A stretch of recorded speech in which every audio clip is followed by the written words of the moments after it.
Tenía guardada la última entrada de cine que fueron juntos, en el bolsillo trasero del pantalón que llevaba el día que lo detuvieron. La policía se la requisó al ingreso y se la devolvieron 30 años después, cuando cumplió su condena mínima de revisión. Estaba doblada en 4. El papel había amarilleado.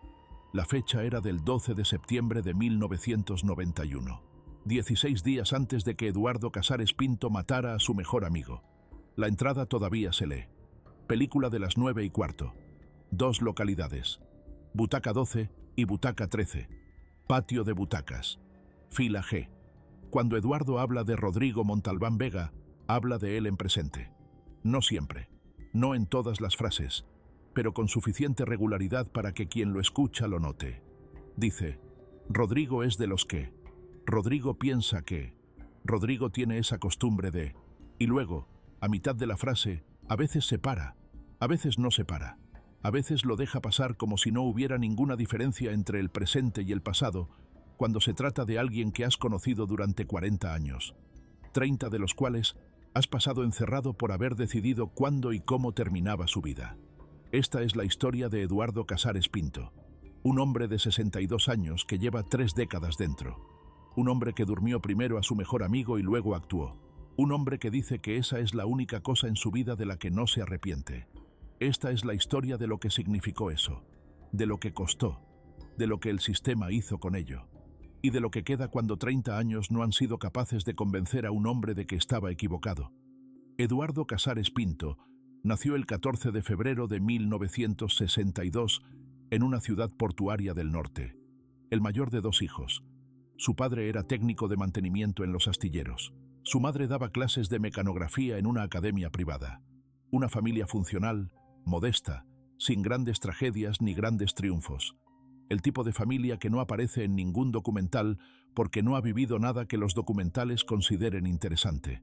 Conoció a Rodrigo Montalbán Vega el primer día de primaria. Tenían 7 años los dos. Eduardo recuerda ese día con una precisión que le resulta extraña incluso a él. Recuerda que Rodrigo llevaba una cartera azul demasiado grande para su cuerpo, que se sentó en el pupitre de delante sin mirar a nadie, que en el recreo se quedó junto a la pared comiendo un bocadillo de mortadela con la misma tranquilidad con que uno se sienta en su propio salón, sin ansiedad, sin necesidad de que nadie se acercara, con una especie de suficiencia tranquila que Eduardo, que llevaba 10 minutos intentando integrarse en un grupo de niños que no lo conocían, encontró fascinante. Se acercó. Rodrigo lo miró. Dijo, ¿quieres un trozo? Eduardo dijo que sí, aunque no tenía hambre. Y así empezó.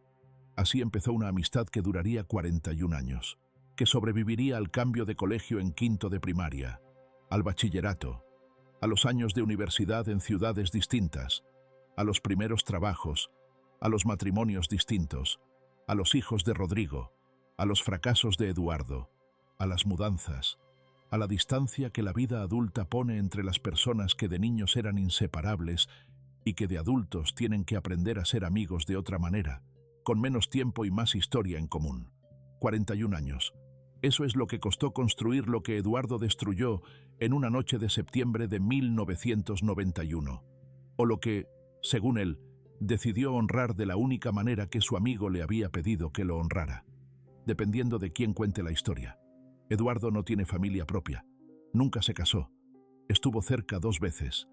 La primera, con una mujer que conoció a los 28 y con quien vivió 3 años. La relación terminó de manera tranquila, sin drama, por razones que Eduardo describe como incompatibilidad de ritmo, no de valores, no de sentimientos, de ritmo. Él era lento en algunas cosas, ella necesitaba velocidad. No había nada que arreglar porque no había nada roto, solo 2 personas que necesitaban cosas distintas. La segunda vez fue distinta, fue más seria, fue a los 33, un año antes de los hechos. Una mujer que trabajaba en el mismo sector que él, suministros industriales, que tenía una hija de 6 años de una relación anterior y que era, según Eduardo, la persona más pragmática y más honesta que había conocido en su vida adulta hasta ese momento. No llegaron al compromiso por razones que entonces no supo nombrar bien y que ahora, con 30 años de distancia, sí puede nombrar. Estaba consumido por lo de Rodrigo, no de manera visible, no de manera que nadie en su entorno pudiera señalar y decir, Ese hombre está destrozado, sino de una manera interior, constante, silenciosa. El tipo de consumo que no tiene síntomas claros, pero que va ocupando el espacio que debería ocupar otra cosa. En ese caso, el espacio que debería haber ocupado esa relación. Elena, que así se llamaba, lo notó antes que él. Un día le preguntó si había algo que no le estaba contando. Él dijo que no. Ella lo miró durante un momento y dijo: «Cuando hay algo que no me cuentas, te noto aquí», y puso el dedo sobre la frente. En ese punto exacto entre las cejas donde la gente frunce el ceño cuando piensa en algo que no tiene solución. Eduardo no dijo nada. Elena se fue 3 meses después, no con rabia, sin recriminaciones, con la misma pragmaticidad honesta que lo había atraído de ella. Le dijo que no sabía con quién estaba compitiendo por su atención, pero que era evidente que perdía. Él quiso decirle que no estaba compitiendo con nadie, que lo que pasaba era diferente, pero no encontró las palabras que no implicaran contarle lo que no podía contar todavía. Y ella se fue, y Eduardo se quedó solo, con Rodrigo en la cabeza, y con la decisión que Rodrigo llevaba meses pidiéndole que tomara. Rodrigo Montalbán Vega recibió el diagnóstico en enero de 1989. Tenía 46 años. Esclerosis lateral amiotrófica, ELA, una enfermedad que el sistema nervioso central interpreta como una instrucción de desconexión. Las neuronas que controlan el movimiento voluntario mueren una a una, de manera sistemática, sin que la medicina tenga manera de detenerlo. El cerebro permanece intacto. La consciencia permanece intacta. El paciente es testigo, en plena lucidez, de cómo su propio cuerpo va apagándose. Primero la debilidad en las manos, luego en los brazos, luego las piernas, luego la capacidad de hablar, luego de tragar, luego de respirar. El pronóstico habitual en el momento del diagnóstico era de 2 a 5 años. Rodrigo estaba casado. Tenía 2 hijos. Pablo, que entonces tenía 17 años. Ana, que tenía 14. Su mujer se llamaba Cristina. Cuando Eduardo lo supo, fue a verlo esa misma tarde. Rodrigo estaba sentado en su sillón favorito, en el salón de su casa, con una taza de café en la mano. Todavía podía sostenerla. Todavía podía hacer casi todo. El diagnóstico era reciente. El cuerpo todavía no había recibido el aviso. Eduardo se sentó enfrente. Durante un rato no dijeron nada. Luego Rodrigo dijo: «Ya sé lo que estás pensando». Eduardo dijo: «No sabes nada». Rodrigo dijo: «Estás pensando en cómo decirme que todo va a ir bien sin que suene a mentira». Pausa. Eduardo dijo: «Sí». Rodrigo asintió. Dijo: «No digas nada entonces. Quédate un rato y no digas nada». Se quedaron 1 hora sin hablar. Rodrigo terminó el café. Eduardo miró la pared. El ruido de la calle entraba por la ventana entreabierta. Los niños de Rodrigo llegaron del colegio a las 5. Entraron al salón. Vieron a Eduardo. Dijeron hola. Se fueron a sus cuartos. Cuando los pasos de los niños se perdieron por el pasillo, Rodrigo dijo, sin mirar a Eduardo: «Voy a necesitar que estés». Eduardo dijo: «Estoy». Rodrigo dijo: «No me refiero a eso. Me refiero a que en algún momento voy a pedirte algo que no te voy a poder pedir a nadie más. Y cuando te lo pida necesito que lo pienses en serio. Que no me digas que sí para callarme, ni que me digas que no para protegerte». Eduardo lo miró. Rodrigo lo miró. Ninguno de los dos dijo nada más ese día. Pero los dos sabían de qué estaban hablando. Hay conversaciones que no necesitan completarse para existir, que quedan suspendidas en el aire de una habitación y que cada vez que vuelves a ese espacio, aunque sea mentalmente, siguen ahí, suspendidas, esperando a ser retomadas. La conversación entre Eduardo y Rodrigo esa tarde de enero de 1989 quedó suspendida 2 años y 8 meses. Durante ese tiempo, ocurrió lo que la enfermedad dicta que ocurra. El cuerpo de Rodrigo fue cumpliendo el protocolo de su propio apagado. Despacio al principio, luego con una velocidad que a veces se ralentizaba, como para hacer creer que podría pararse, y luego volvía a acelerar. Perdió la movilidad de las manos a finales de 1989. Ya no podía escribir, ya no podía abotonarse la camisa, ya no podía sostener una taza de café. Perdió la movilidad de los brazos en la primavera de 1990. Necesitaba ayuda para comer, para vestirse, para cualquier acto que requiriera las manos. A finales de ese año empezó a tener dificultades para hablar. No todavía incapacidad total, pero el habla se había vuelto más lenta, más trabajosa, como si cada palabra requiriera un esfuerzo físico que antes no existía. La movilidad de las piernas se mantuvo hasta mediados de 1991. Pero en agosto de ese año llegó la silla de ruedas. Rodrigo Montalbán Vega tenía 48 años. Tenía la mente completamente intacta y tenía un cuerpo que ya no obedecía casi ninguna de sus instrucciones. Eduardo lo visitaba 2 o 3 veces por semana.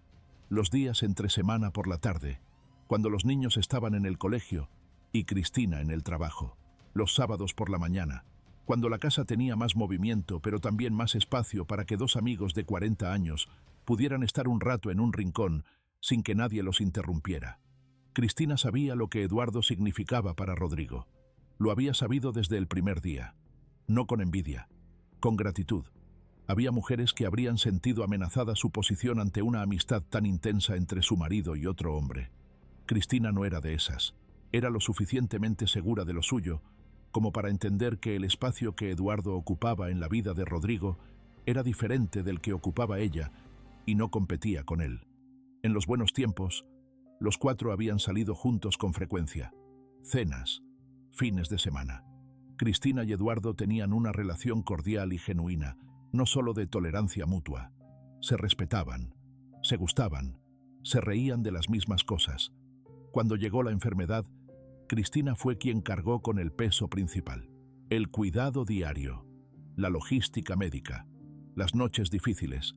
Eduardo cargó con otro peso, el de ser la persona con quien Rodrigo podía seguir siendo, de alguna manera, quien había sido antes, con quien podía hablar de otras cosas además de la enfermedad, con quien podía relajar la guardia que mantenía ante su mujer y sus hijos, porque no quería que lo vieran romperse.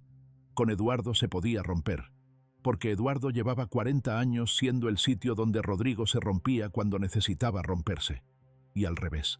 En el verano de 1991, con Rodrigo en silla de ruedas y el habla reducida a frases cortas y trabajosas, la conversación de enero de 1989 volvió. No de golpe. Fue Rodrigo quien la retomó. Un martes de julio, durante una visita de Eduardo. Estaban en el jardín de la casa. Hacía calor.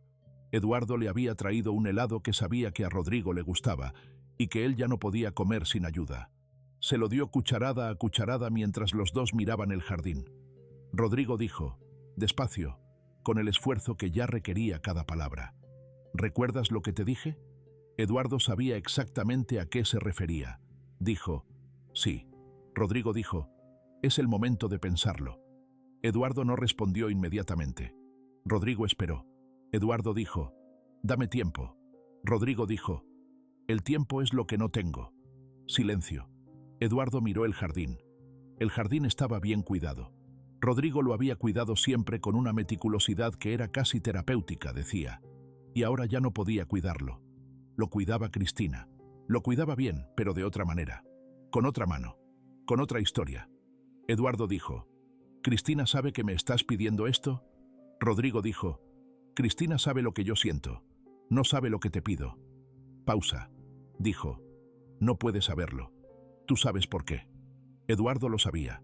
Si Cristina lo sabía, era cómplice. Si era cómplice, su vida quedaba destruida junto con la de Eduardo. Rodrigo era de los que piensan en las consecuencias de sus decisiones sobre las personas que quieren, incluso cuando esas decisiones son las últimas. Eduardo dijo, necesito pensarlo. Rodrigo dijo, está bien. Y comieron el resto del helado en silencio. Hay decisiones que no se toman, que se acumulan. Eduardo no tomó una decisión en ese jardín en julio de 1991. Lo que tomó fue la primera de una serie de pequeñas rendiciones que, una a una, fueron inclinando la balanza hasta que en algún punto entre julio y septiembre de ese año, la balanza ya estaba inclinada sin que él pudiera señalar el momento exacto en que había pasado. No fue un proceso racional. No fue una argumentación filosófica que Eduardo hizo consigo mismo y de la que salió con una conclusión. Fue algo más visceral, más antiguo, más parecido al amor que al razonamiento. Era su amigo. Su amigo le pedía algo. Era lo más difícil que nadie le había pedido nunca. pero era su amigo, y llevaba 40 años siendo el sitio donde Eduardo ponía todo lo que no tenía otro sitio donde poner. ¿Hasta qué punto llega una amistad? ¿Hasta la incomodidad? ¿Hasta el sacrificio? ¿Hasta el riesgo? ¿Hasta aquí? Eduardo se hizo esas preguntas. La respuesta que fue encontrando, despacio, no fue una respuesta a las preguntas. Fue otra cosa. Fue la imagen de Rodrigo en ese jardín, con las manos inmóviles en el reposabrazos de la silla, mirando las plantas que ya no podía tocar. Fue la imagen de Rodrigo el martes siguiente, cuando Eduardo fue a visitarlo, y Rodrigo ya no pudo terminar la frase que empezó, porque las palabras se le atascaron, y la frustración en su mirada fue algo que Eduardo no pudo sostener sin apartar la vista. Fue la imagen de Rodrigo de 7 años, con una cartera azul demasiado grande, comiendo un bocadillo de mortadela sin necesitar a nadie. Y la comparación entre ese Rodrigo y el de ahora. Y lo que esa comparación hacía dentro de Eduardo. Si crees que estas historias merecen ser escuchadas, suscríbete al canal. Solo te lleva 3 segundos. Y nos ayuda a seguir contando las que nadie más cuenta. Eduardo trabajaba en suministros industriales, representante comercial de una empresa de maquinaria pesada para el sector naval. Un trabajo que requería conocimiento técnico, relaciones con clientes, viajes ocasionales a otras ciudades, buen sueldo, suficiente flexibilidad horaria para organizarse. Entre sus clientes había varias empresas del sector farmacéutico industrial, no laboratorios de investigación, empresas que fabricaban equipamiento. Pero el sector se solapaba, y a lo largo de los años, Eduardo había construido relaciones con personas que trabajaban en distintos eslabones de ese mundo. Uno de esos contactos era un hombre que conocía desde hacía 6 años y con quien había trabajado en varios proyectos. Un hombre que nunca supo exactamente para qué Eduardo le hacía las preguntas que le hizo en agosto de 1991. O si lo supo, eligió no preguntarlo. Las preguntas eran técnicas, concretas, sobre sedantes de acción rápida, sobre dosis, sobre disponibilidad, sobre el tiempo de actuación, sobre lo que el organismo de una persona con movilidad reducida y musculatura atrofiada procesaría de manera diferente a un organismo sano. El hombre respondió a algunas preguntas, redirigió otras, no hizo preguntas propias. Semanas después Eduardo tenía lo que necesitaba. Lo guardó en casa, lo miró durante días, no lo tocó, hasta la noche del 28 de septiembre de 1991. Los hijos de Rodrigo no estaban en casa esa noche. Pablo, con 19 años, estaba en la universidad, en otra ciudad. Ana, con 16, había ido a dormir a casa de una amiga. No era una coincidencia calculada por Eduardo. Era una coincidencia que Eduardo reconoció como el momento. El único en que podía ser solo la familia inmediata. Solo Cristina y Rodrigo. Cristina salía los viernes por la noche a cenar con un grupo de amigas. Era el único momento de la semana que tomaba para ella. Eduardo lo sabía, Rodrigo lo sabía, y una enfermera auxiliar venía los viernes de 7 a 11 para que Cristina pudiera salir. Eduardo llegó a las 7:15. La enfermera lo conocía, lo había visto muchas veces. Lo dejó pasar. Le dijo que Rodrigo estaba en el salón, que había cenado poco, pero que estaba tranquilo. La enfermera se fue a las 11:15 porque Eduardo le dijo que él se quedaba, que Cristina le había pedido que esperara su llegada para no dejar a Rodrigo solo. Era mentira. La enfermera no comprobó nada. Eduardo era una cara conocida, de confianza. Llevaba años entrando y saliendo de esa casa. La puerta se cerró. Quedaron los dos solos. Rodrigo estaba en el salón, en su silla, con la televisión encendida sin sonido. Cuando Eduardo entró, lo miró. No dijo nada. Pero Eduardo, que llevaba 40 años leyendo esa mirada, supo que lo sabía. No porque Eduardo le hubiera dicho cuándo sería. No había fecha. No había plan comunicado. Pero Rodrigo lo conocía con la misma profundidad con que Eduardo lo conocía a él. Y algo en la manera en que Eduardo entró esa noche, en cómo cerró la puerta, en cómo se sentó frente a él y lo miró, le dijo lo que no había palabras para decir. Eduardo sacó lo que llevaba. Un vaso con zumo de naranja. Ya preparado, ya mezclado. Rodrigo tomaba zumo de naranja casi cada noche. No era una rareza. No levantaba ninguna alerta. Se lo ofreció. Rodrigo lo miró. Lo miró a él. Eduardo dijo muy despacio: «¿Es lo que me pediste?». Rodrigo no respondió. Eduardo dijo: «Si no quieres, no lo tomas. Esta noche o nunca. Tú decides. Yo no vuelvo a traerlo». Silencio. Rodrigo miró el vaso. Lo miró durante un tiempo que Eduardo no pudo medir, que le pareció muy largo y que probablemente no lo fue. Luego, con el esfuerzo que requería cada movimiento, Rodrigo levantó la vista y asintió. Eduardo le ayudó a beber, como hacía siempre que Rodrigo necesitaba ayuda para beber. Despacio, con cuidado, sin prisa. Cuando terminó, Eduardo puso el vaso sobre la mesa. Rodrigo cerró los ojos. No de golpe, despacio, como quien se duerme en su silla después de una noche larga, como quien se rinde al sueño de manera natural, sin resistencia, porque el sueño es bienvenido. Eduardo lo miró dormirse. Luego esperó 20 minutos. Y luego actuó. Y Rodrigo nunca sintió nada. Lo que Eduardo hizo exactamente esos 20 minutos, mientras esperaba, está en la declaración que dio a la policía 4 días después cuando fue él mismo quien se presentó en la comisaría. Dijo que se sentó en el sillón de enfrente, el mismo donde Rodrigo se sentaba cuando todavía podía elegir dónde sentarse. Dijo que lo miró dormir. Dijo que pensó en muchas cosas y en ninguna. Que el pensamiento en esos 20 minutos no era pensamiento en el sentido ordinario. Era otra cosa, más parecido a la presencia, a estar completamente en ese sitio, en ese momento, con esa persona, sin escaparse a otro lugar ni al pasado ni al futuro. Solo ahí. Dijo que en algún momento de esos 20 minutos tuvo la certeza de que estaba haciendo lo correcto, no en el sentido de que fuera legal ni aprobado ni fácil de explicar, en el sentido de que era lo que Rodrigo le había pedido y que él lo había pensado durante meses y que no encontraba, en ninguno de los ángulos desde los que lo había mirado, ningún argumento que pesara más que ese, que era su amigo, que se lo había pedido, que era lo que él habría querido también si estuviera en esa silla. Dijo que no lloró mientras esperaba. Dijo que lloró después, mucho después.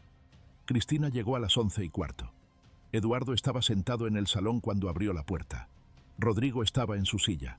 Parecía dormido. Cristina puso el bolso. Miró a Eduardo. Miró a Rodrigo. Dijo: ¿Está bien? Eduardo no respondió inmediatamente. Cristina miró otra vez a Rodrigo. Y supo. No de qué manera. No con detalles. Pero supo. Eduardo lo vio en su cara el momento exacto en que entendió. No gritó. Se sentó en el sofá. Los dos estuvieron un rato en silencio. Luego Cristina dijo, con una voz que Eduardo describe como la voz de alguien que está procesando algo que es demasiado grande para procesarlo de manera ordenada: ¿Te lo pidió? Eduardo dijo, sí. Cristina cerró los ojos durante un momento. Luego dijo, ¿sufrió? Eduardo dijo, no. No sintió nada. Cristina asintió muy despacio. Luego dijo, llama al médico. Eduardo llamó. El médico que atendió la llamada era el médico habitual de Rodrigo. Conocía la enfermedad. Conocía el estado de deterioro. Firmó el certificado de defunción esa noche con el diagnóstico de muerte natural por complicaciones derivadas de la ELA. No había razón, en apariencia, para sospechar otra cosa. Rodrigo Montalbán Vega había muerto exactamente de lo que todos esperaban que muriera, solo que antes de lo esperado, y no de la manera exacta en que ocurre sola. La autopsia no estaba prevista. Fue Pablo, el hijo mayor, quien la solicitó. Pablo tenía 19 años. Llegó a la ciudad al día siguiente cuando le dijeron lo que había pasado. Era un chico serio, analítico, que había heredado de su padre cierta forma de procesar las cosas desde la razón antes que desde el sentimiento. Cuando le explicaron que su padre había muerto esa noche, solo, con Eduardo de visita, algo en la secuencia de hechos le resultó inconsistente. No sabía qué, solo que algo no encajaba. Habló con el forense, pidió la autopsia, tenía derecho a pedirla. La autopsia reveló los sedantes en sangre. No eran parte del protocolo de medicación de Rodrigo. La investigación comenzó. Eduardo no huyó. No intentó construir una coartada. No presionó a nadie para que callara. No hizo nada que impidiera que la verdad saliera porque no quería que la verdad no saliera. Esperó 4 días. 4 días que pasó en su piso, solo, con el teléfono apagado, sin salir, sin comer bien, sin dormir apenas. Al 5.º día se presentó en la comisaría. Dijo que quería declarar sobre la muerte de Rodrigo Montalbán Vega. El agente de recepción le preguntó en calidad de qué. Eduardo dijo, en calidad de responsable. Declaró todo, desde el diagnóstico de Rodrigo en 1989, la conversación de enero, las visitas, la petición de Rodrigo, el proceso de decidir, la noche del 28 de septiembre, cada paso, cada detalle, con la claridad y la calma de alguien que ha tenido 4 días para ordenarlo y que ha decidido que ocultarlo no es una opción. El inspector que tomó la declaración dijo después, en conversaciones internas que salieron a la luz durante el juicio, que en sus 20 años de carrera no había tomado una declaración como esa, que la mayoría de los sospechosos declaraban para reducir su responsabilidad, que Eduardo Casares declaró para asegurarse de que quedara completamente claro. Dijo, yo lo hice, solo yo, Rodrigo me lo pidió. Cristina no sabía el plan, solo supo lo que ocurrió cuando llegó a casa. Nadie más estaba implicado. Dijo, no me arrepiento, y sé lo que eso significa legalmente. El inspector dijo que nunca había escuchado a nadie decir eso en ese contexto. La prisión no reforma, congela. Pero hay hombres a los que la prisión congela en un estado que no es el de la culpa ni el del arrepentimiento, sino algo más difícil de clasificar. La certeza tranquila de haber hecho lo que había que hacer. Esa certeza no es comodidad. Es, en muchos sentidos, más difícil de llevar que el arrepentimiento. Porque el arrepentimiento tiene una dirección. Señala hacia atrás y dice, eso estuvo mal. Y con esa señal, aunque duela, uno puede construir algo. Un camino de regreso, una redención posible. Pero la certeza no señala hacia ningún lado. Solo dice, fue así. Y con eso hay que vivir. El juicio fue en marzo de 1993, 17 meses después de los hechos. La acusación fue de homicidio con premeditación. La premeditación estaba demostrada por el proceso de obtención del sedante, la planificación de la noche, la elección del momento. No había espacio legal para discutirla. La defensa construyó el caso sobre la eutanasia, sobre la voluntad del fallecido, sobre el estado de sufrimiento documentado por el historial médico, sobre la naturaleza de la relación entre Eduardo y Rodrigo como elemento que contextualizaba la decisión. Intentó introducir el testimonio de Rodrigo, que había dejado una carta, escrita con dificultad pero legible, fechada en agosto de 1991, donde expresaba su deseo de morir antes de perder la capacidad respiratoria. Una carta que no nombraba a Eduardo, que no describía ningún plan, pero que existía. El tribunal admitió la carta como prueba de la voluntad del fallecido, no como justificación del acto. En España, en 1993, la eutanasia no tenía marco legal. No había regulación, no había protocolo. No había categoría jurídica que pudiera contener lo que Eduardo había hecho de una manera que no fuera el homicidio. La ley hace lo que puede hacer con las categorías que tiene. Las categorías que tenía en ese momento no incluían lo que Eduardo había hecho. La condena fue de 30 años, con la atenuante de las circunstancias excepcionales reconocida por el tribunal. Sin la atenuante, habrían sido más, 30 años. Cuando leyeron la sentencia, Eduardo asintió, como si confirmara algo que ya había calculado, como si los 30 años formaran parte de un precio que había decidido pagar el 28 de septiembre de 1991 cuando abrió la puerta de esa casa. Cristina Montalbán no declaró contra Eduardo. Se acogió al derecho a no declarar que la ley le otorgaba en su condición de familiar del fallecido. No dijo nada durante el juicio que pudiera usarse ni a favor ni en contra. Después del juicio sí habló. Habló en 2 entrevistas, separadas por 10 años, donde dijo lo mismo con distintas palabras. Dijo, no sé si lo que hizo Eduardo estuvo bien o mal en el sentido que eso tiene para el resto del mundo. Sé que Rodrigo se lo pidió.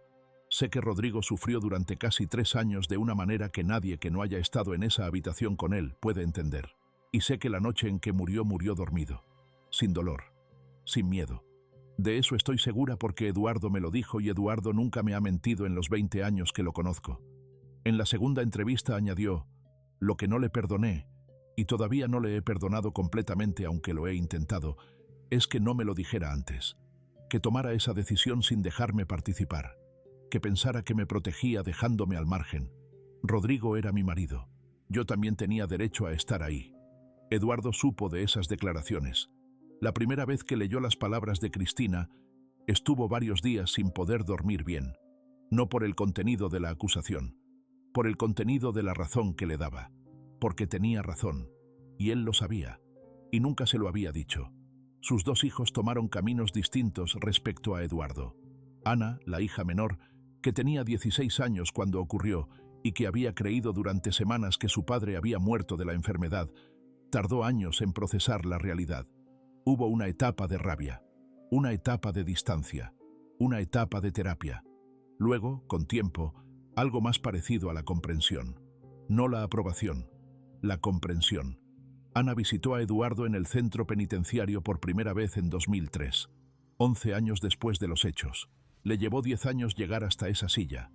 Eduardo dice que fue la visita más difícil de su vida en el centro. No porque Ana lo atacara, sino porque no lo atacó.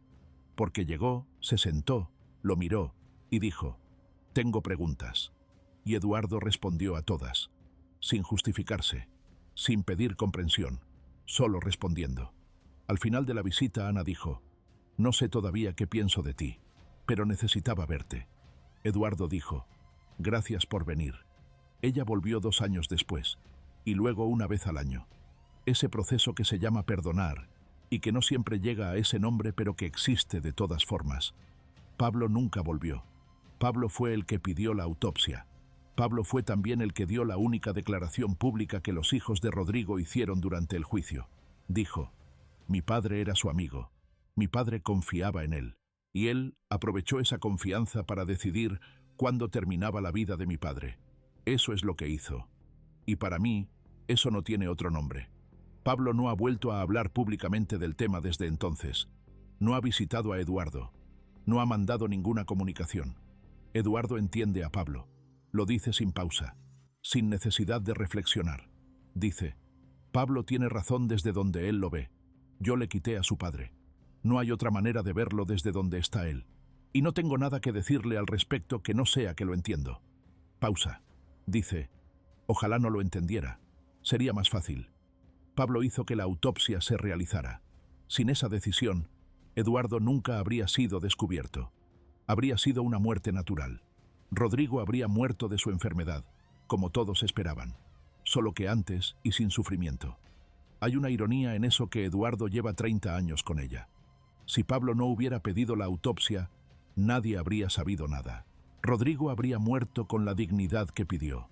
Eduardo habría seguido con su vida. Cristina habría podido llorar sin la complicación de saber.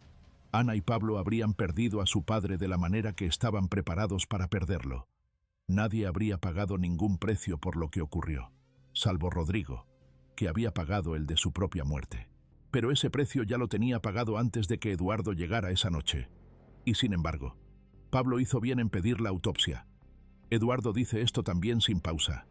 Dice: «Pablo hizo lo que tenía que hacer. No era su responsabilidad cargar con la verdad que yo había puesto en esa casa. Yo fui el que tomó la decisión. Yo fui el que debía cargar con las consecuencias. Pablo simplemente hizo que eso ocurriera». Pausa larga. Dice: «Nunca le he guardado rencor por eso. Si pudiera decírselo, se lo diría. Eduardo cumplirá su condena mínima revisable el año que viene. No es la libertad automática. Es la posibilidad de solicitar la libertad condicional. La Junta de Tratamiento del centro emitirá un informe. El juez de vigilancia decidirá». El informe de la Junta de Tratamiento, cuya copia ha leído Eduardo, contiene frases que él describe como las más extrañas que nadie ha escrito sobre él. Dice que es un interno de conducta ejemplar. Dice que ha participado en todos los programas disponibles. Dice que muestra una capacidad de reflexión sobre sus actos que supera la media de los casos similares. Dice que no representa riesgo de reincidencia. Eduardo se ríe cuando habla de esa última frase. No una risa amarga, una risa de algo más cercano a la ironía genuina. Dice: «Claro que no represento riesgo de reincidencia. Lo que hice lo hice por una persona concreta en una circunstancia concreta. No es un patrón, no es un impulso que se repita. Era él, era esa noche, era esa vida que le quedaba por delante y que él no quería vivir». Pausa. Dice: «Tampoco voy a encontrar otro Rodrigo. Solo había uno». Antes de continuar, una pausa. Estas historias llegan a quien llegan porque alguien cree que merecen ser escuchadas. Si tú eres de esos, suscríbete al canal. Ya seguimos. 30 años es mucho tiempo para pensar en una sola cosa. Eduardo ha pensado en la noche del 28 de septiembre de 1991 de más maneras distintas de las que podría enumerar. Ha pensado en si había otra opción, si podría haber encontrado un médico, si podría haber llevado a Rodrigo a algún país donde la eutanasia tuviera ya un marco legal en ese momento, si podría haber hablado con Cristina, si podría haberle dicho a Rodrigo que no y haber encontrado la manera de vivir con esa negativa. Ha pensado en cada uno de esos ángulos durante horas a lo largo de 3 décadas, y siempre llega al mismo punto. Rodrigo le pidió a él, no a un médico, no a un marco legal, no a un proceso, a él, con 40 años de historia entre los dos, con el conocimiento mutuo de dos personas que se han visto crecer, cambiar, fallar, levantarse, con la confianza que se construye en 4 décadas de presencia compartida en la vida del otro, a él. Y Eduardo dice, no podía decirle que no.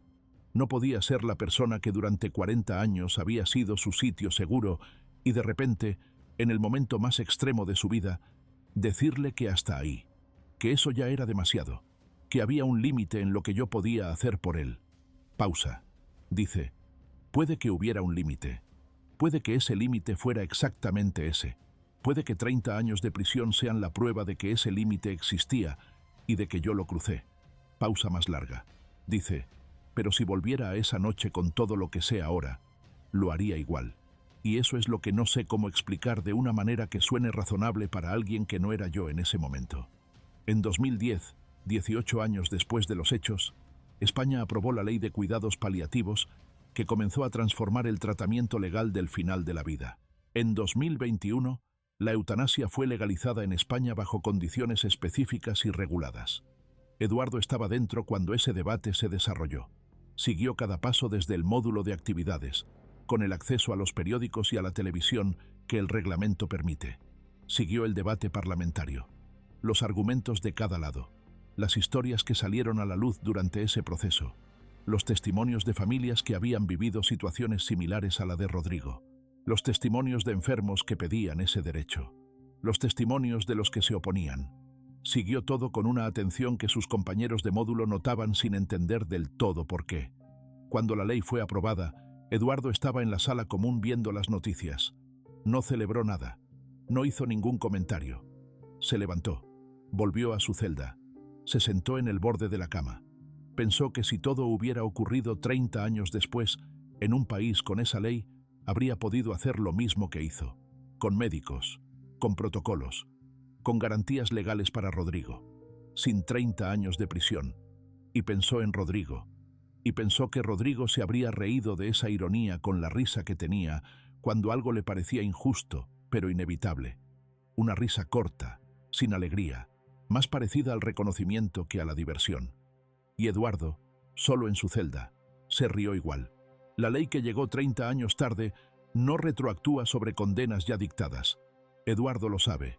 Su abogada lo exploró en 2022 como posible argumento de revisión. El resultado fue el que era previsible. La legislación vigente en el momento de los hechos era la que aplicaba. El marco legal actual no modifica la valoración de actos cometidos bajo un marco diferente. No hay alivio legal posible. El tiempo que ya pasó es el que pasó. Eduardo no está amargado por eso, o al menos no lo muestra, y hay hombres que no lo muestran porque no lo sienten, y hay hombres que no lo muestran porque han aprendido a no mostrar ciertas cosas. Eduardo dice que es lo primero. Dice, lo que pasó, pasó. No puedo hacer nada con lo que la ley dice ahora sobre lo que hice entonces, y tampoco lo necesito. No necesito que la ley me diga que hice algo correcto. Ya lo sé. Pausa. Dice, lo que sí me produce algo, no sé si llamarlo alivio. Me produce algo, que otras personas que estén en la situación en que estaba Rodrigo ahora, tengan una opción que Rodrigo no tuvo. Eso sí importa. Eso sí cambia algo. Pausa larga. Dice, para él llegó tarde, para otros no. Y eso tiene que ser suficiente. Eduardo Casares Pinto tiene 62 años. Ha leído más libros de los que puede recordar. Tiene una lista. La lleva en un cuaderno.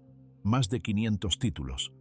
Empezó a hacer la lista en 1995, 3 años después de entrar, cuando entendió que si no ponía nombre a las cosas que hacía el tiempo, Iba a pasarle por encima sin dejar rastro. Los libros son el rastro.